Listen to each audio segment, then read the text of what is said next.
is a good win for our football team. Another hard-fought struggle. It was just great to be able to come to the Rose Bowl in front of 80,000 plus again. That keep showing up for us and get a win. That was definitely on our minds. You take a lot away from any game. The one thing that we have to do is, as everybody knows, is do a better job of channeling our passion and our energy and that youthful exuberance in a positive direction and play smarter so that we don't hurt ourselves. And I don't know what else to tell you about penalties, and I told the team that, is that we just have to own it. And it's really the thing that's holding us back right now. But to get a win tonight against a 12th ranked team in the country, down 7-3 at half, and just the thing that's so impressive to me about those young men in there is their resilience and their grit and their toughness and their will to win. And we're sitting here at 7-2, and it hadn't been easy, but they just keep fighting, and that's what they're supposed to do. But not everybody does that, even though they're supposed to, and those guys do. And so I'm really proud of them.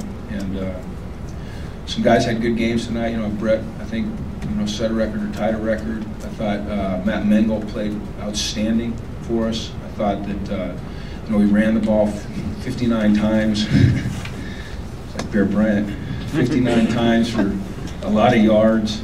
And then our defense was outstanding. That is a high octane offense. I mean, I think they were ranked 4th or 7th or something like that in the country in total offense. I know they were in the top 10, and they scored on the first drive and didn't score after, and had 255 yards of total offense. And today was the first game that I felt defensively like we did what we were supposed to do on every play. Now, you guys hear me say it all the time. Don't pop a gap. Just do your job. Trust your teammate. And we did that, and you saw the results. And that's what we've just got to continue to emphasize, and we've got to continue to work on, and continue to grow, and I think we will. So I'm just really proud of those guys, and it was a big win for us at home, and keeps us alive, and that's what we're after. So I know you guys have deadlines. Coach, right here. Could you elaborate on Brent's performance tonight? His running and his passing was pretty outstanding. Yeah, Brett's a winner. You look at his total yards passing; they weren't great, 189 yards, but he was 19 at 26, so he continues to have a great completion percentage. He ran the ball for 147 yards. I think that might be 3 games in a row where he's over 100. He just, I don't know. I know it's 2 at least. I think it might be 3.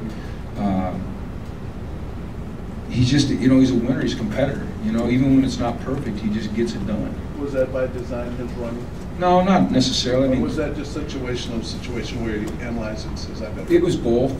Some of those are plays where, depending upon the read that he gets, he's either going to hand it off or he's going to tuck it and go. Some of those were passes where, they were playing man and they had their back to him, so he took off and ran. The obvious one miscue was the fumble there at the end. He was doing the right thing. He was trying to stay in bounds. I'd like to teach him to just slide rather than get in someone's arms where there is a chance of the ball coming out. It wasn't obvious to me that it was a fumble, so I felt like the best thing to do at that point in time with 3 timeouts was to challenge it and see what happened. It wasn't going to hurt us to challenge it. Jim, how hard would it have been for you guys to attain your goals had you not got this one tonight? We did, Chris. I know. We got it, baby. I know. Well, you talked all week about not wanting to say must win. It would have been impossible, I would say. The way the Pac-12 is laid out and as competitive as this conference has become, this is a great football conference. It's a great conference, period. It's a great basketball conference. It's a great baseball. I mean, champions are made in this conference. Champions are made at UCLA. But if we hadn't won this one tonight, yeah, it would have been taking a lot of things to happen for us to get where we want to get. Now we're still in the thick of it. Things still have to happen, but we got to just keep playing well. Coach, excuse me. Right. It seems like you guys are more successful when Hundley uses his legs and he's running the ball. And it seems like he's more lethal when he's that dual threat instead of sitting in the pocket, taking sacks. Are you encouraging him to run more, or are you designing plays where he can take off, like boots or whatever? I think that's very accurate, what you said, that we are better when he is the dual threat. I think that any team that has that type of quarterback that can make plays with his legs or his arm, it's just so hard to defend. It's one of the things that makes playing defense in college football, and the Pac-12 in particular, is difficult as these dual threat quarterbacks. But you know, we haven't changed anything in terms of our design with Brett running. I think that what's happened is that Brett is seeing the game more clearly, you know, and he's absorbing information quicker, and so he knows when it's time to run, you know, and he's become fearless when he runs, and we just need to make sure he takes care of that football. Edge containment seemed a lot better tonight. Was that just kind of what you're talking about, gap control, or was it something different you guys were doing schematically? No, David, that was just being, you know, doing your job, you know, doing it right, you know, trusting the guy next to you to do his job. And trust is a big word, and it's an important word when you play defense. You have to have it, and I think we did tonight. But you know, we talked all week about putting an edge up on that guy. Solomon's a heck of a player, man. I have a lot of respect for him. He's tougher. He took a beating tonight, and he kept coming. And when he is at his best is when he's out there running around, and so we had to keep him in. And the times that he did get out, you saw. I mean, he was able to make some plays, and you know, they dropped some, fortunately, but he's a good player. I like that kid. But EK seemed like he started the game a little quiet. What did you see change for him as the game went on? You guys are just used to him making every tackle, and he didn't have to make every tackle tonight. I don't think that he wasn't playing well. I think that he was playing well. I just don't know that the plays were coming to him like they typically do, or that he was having to cover people like sometimes he has to do. He just was in a great mood all night. You know, like the whole defense was. They were excited, but they were calm, and it was really great to see them reach that level. Now what we have to do is build on that. We can't digress. We have to build on it. I think we will. I think they're maturing. That 4th and 1 in the first half on the 44-yard line, what went into the decision to punt there? Probably, you know, the last couple weeks when I've decided that we wanted to go for it on 4th and 1. I haven't been successful.